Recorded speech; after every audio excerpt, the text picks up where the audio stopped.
वो सभी रसोई के अंदर घुस जाते हैं और इधर उधर देखने लगते हैं। तभी जोर से राजू की बस आवाज उन्हें आती है। निकल जाओ यहाँ से, मुझे पता है तुम क्यों आए हो। वो सभी डर कर इधर उधर देखने लगते हैं। कौन है? कौन है आप? अपने पिताजी को बोलियो कि अब ये पैतरे नहीं चलने वाले। जाओ, भागो यहाँ से। वो सभी के सभी लोग तभी वहाँ से दुम दबा कर भाग जाते हैं। अगले दिन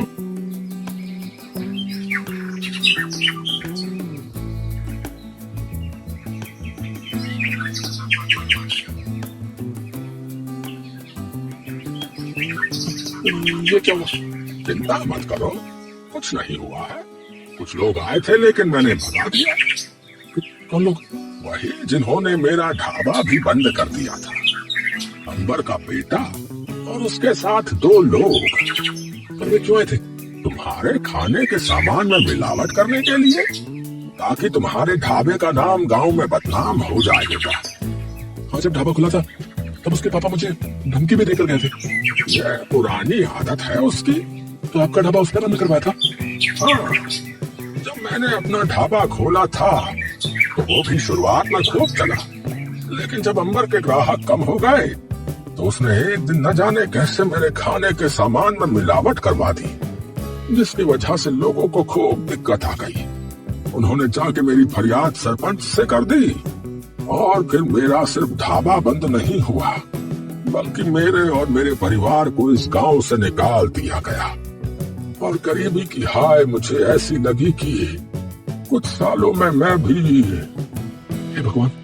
पर चिंता मत करो, अब वो तुम्हारा कुछ नहीं बिगाड़ पाएगा, क्योंकि अब तो मैं तुम्हारे साथ हूँ। पहले तो उससे मैं बात करूंगा कि चाहता क्या है। अंबर बैठा है और उसका बेटा खड़ा है। क्या? पर ऐसा कैसे हो सकता है? अरे मैं झूठ नहीं बोल रहा हूँ पापा, वहाँ सच में कोई था। तभी वहाँ किशोर घुस आता है। हाँ भाई, बहुत शौक है दूसरों के ढाबे में घुसने का। ओए, तू अंदर कैसे आया? पहले ये बता कि तू अंदर कैसे घुसा। आगे से अपने बेटे को समझा के रखना, वरना अगर ऐसी हरकत करी तो अगली बार सीधा पुलिस के पास जाऊंगा। किशोर बिना किसी की एक बात सुने वहाँ से वापस चला जाता है। तू तो कह रहा था कि तुझे किसी ने नहीं देखा, फिर उसे कैसे पता चला? अरे हाँ, तो सच में नहीं देखा था, पर मुझे नहीं पता इसे कैसे पता चला। कुछ भी हो, पर इस कल के आए छोरे की इतनी हिम्मत कैसे हो गई? ये हमारे ढाबे पे घुस के हमें धमका के चला गया। अब तो जा, इसे मैं अपने आप देख लूंगा। 24 घंटे उसके ढाबे पर नजर रखनी है, हर चीज पता करनी है। हो जाएगा मालिक, आप चिंता मत करो। अगले दिन वो सब दिन रात अब किशोर के ढाबे पर बैठ उसकी निगरानी करने लगते हैं। कुछ दिनों बाद रात लगभग होने ही वाली होती है और रसोई में जाकर बर्तन धोने लगता है, जहाँ राजू भी खड़ा है। काम बहुत बढ़ गया है, अब लगता है कि 2-4 लोग रखने ही पड़ेंगे काम पे। वो तो है ही, वरना अकेले संभलेगा नहीं तुझसे। थोड़ा बहुत हाथ आप भी बटा लिया करो। बेटा जी, गुरु शिष्य को राह दिखाता है, हाथ नहीं बटाता उसका। किशोर और राजू हंसने लगते हैं। उसी वक्त बाहर खड़े अंबर के वो जासूस अपने सामने का नजारा देख दंग रह जाते हैं। अरे भैया, अरे ये अकेले किससे बतिया रहा भैया? अरे भैया, हमें क्या पता। चलो, जो देख रहे हैं वही बता देते मालिक को। का क्यों? सच में? हाँ मालिक, हमने अपनी आंखों से स्वयं देखा। अब आएगा मजा।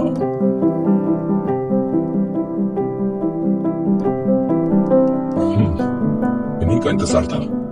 हाँ भाई, बहुत चला लिया ढाबा, अब इसे बंद करके चलता बन यहाँ से।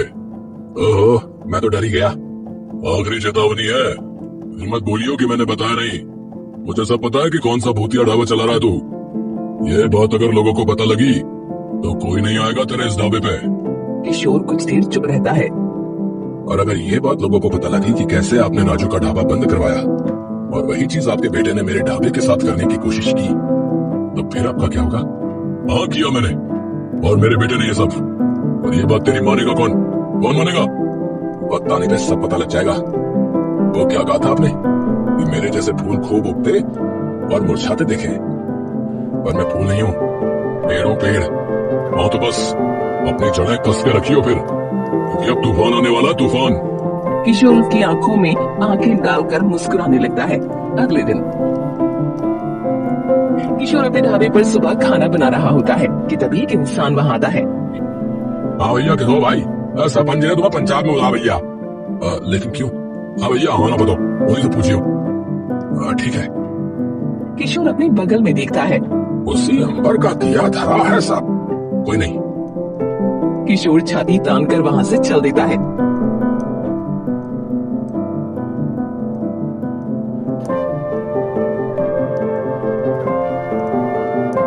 तुझे पता है भाई किशोर तुझे क्यों बुलाया है? नहीं जी। क्योंकि हमारे अंबर भाई का ये मानना है कि आप अपने ढाबे में टोना टोटका करते हो। जिन्हें हम नहीं देख सकते हैं उन्हें आप देख सकते हो और उनसे बात भी कर सकते हो। ये सुनते ही सब लोगों की आंखों में डर छा जाता है। बिल्कुल झूठ है सरपंच जी। अरे बाकी के लोगों से पूछ लो। हाँ सरपंच जी हमने देखा था इन्हें बात करते। हाँ सरपंच जी हंस रहे थे।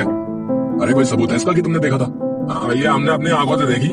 सरपंच जी ऐसे तो मैं कह दूं कि मैंने अपनी आंखों से अकबर को देखा था, आप मान लोगे? अरे हमें क्या पता, ये लोग झूठ भी तो बोल सकते हैं। हाँ बात तो सही कही। अब मैं एक बात बताता हूँ जो आप सबको नहीं मालूम शायद। हाँ कौन सी बात? इन्होंने और इनके बेटे ने थोड़े दिन पहले मेरे खाने के सामान में मिलावट करनी चाहिए थी। इनका बेटा मेरी दुकान का ताला तोड़कर घुसाया था लेकिन कुछ कर नहीं पाया और ऐसे ही इन्होंने बदनाम किया था राजू के ढाबे वाले राजू काका को, जिनको आप सभी ने गांव से बाहर निकाल दिया। अरे क्या सबूत है? क्या सबूत है? कुछ भी बोले जा रहा है। किशोर सभी अपनी जेब से एक फोन निकालता है। यह है मोबाइल, मेरे शहर वाले दोस्त ने मुझे तोहफे में दिया था। इसमें पता है लोगों की बातें हम रिकॉर्ड कर सकते हैं। मतलब? किशोर वॉइस रिकॉर्डिंग ऑन करता है। सरपंच जी कुछ बोलो। मैं क्या बोलूं? बहुत है। किशोर उन्हें वो वॉइस रिकॉर्डिंग सुना देता है। अरे वाह ये तो कमाल है ना? अब इसी में मैंने कल शाम को भी एक चीज रिकॉर्ड करी थी, सुनाओ। सुनाओ। किशोर पिछले दिन हुई अपनी और अंबर की बात उन सभी के सामने चला देता है। और अगर ये बात लोगों को पता लगे कि कैसे आपने राजू का ढाबा बंद करवाया और वही चीज आपके बेटे ने मेरे ढाबे के साथ करने की कोशिश की, तो फिर आपका क्या होगा? हाँ किया मैंने और मेरे बेटे ने ये सब, और ये बात तेरी मानेगा कौन मानेगा? वक्त आने पे सब पता लग जाएगा। ये सुनकर सब गांव वाले चौंक जाते हैं। ओह तो तुमने किया था वो सब? अरे उस बेचारे निर्दोष और उसके पूरे परिवार को हमने बाहर निकाल दिया और तू चुपचाप देखता रहा। अब तू निकल यहाँ से, जा यहाँ से, इसकी कोई जरूरत नहीं है। अंबर जी जरा अपने ढाबे पे जाके देखिए, मैंने एक सोफा भेजा है। अंबर तभी वहाँ से डर के मारे भाग जाता है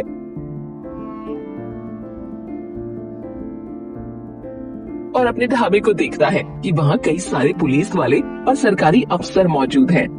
पिंटू वहीं खड़ा रोने लगता है। अरे अरे अरे क्या हुआ साहब? देखिए हम खाद्य विभाग से हैं और आपके ढाबे पे हर सरकारी नियम का उल्लंघन हुआ है। आपके ढाबे पे ना कोई सफाई है और सभी चीजों की क्वालिटी एकदम खराब है, जिससे लोगों की सेहत पर बुरा असर पड़ सकता है। इसलिए हम अभी से आपके ढाबे को सील कर रहे हैं।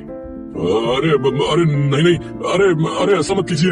अरे वो सब लोग बिना अंबर की एक बात सुने उसका ढाबा सील करके वहाँ से चले जाते हैं और ये सारा कारनामा राजू और किशोर सामने खड़े चुपचाप देखते रहते हैं।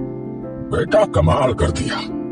इस न्याय के इंतजार में मैं न जाने कहां भटका और अब मेरे जाने के इतने साल बाद मिला है मुझे न्याय, बस तेरी वजह से। काका मेरा ढाबा जहाँ है वो सिर्फ आपकी वजह से। आपने ही मुझे उस मझधार से निकाला और सही दिशा दिखाई। ये एहसान मैं जिंदगी भर नहीं चुका सकता आपका। मन तो बड़ा कर रहा है तुझे गले लगाने का बेटा, और कहीं किसी ने देख लिया तो किसी बाबा के पास न ले जाए फिर तुझे।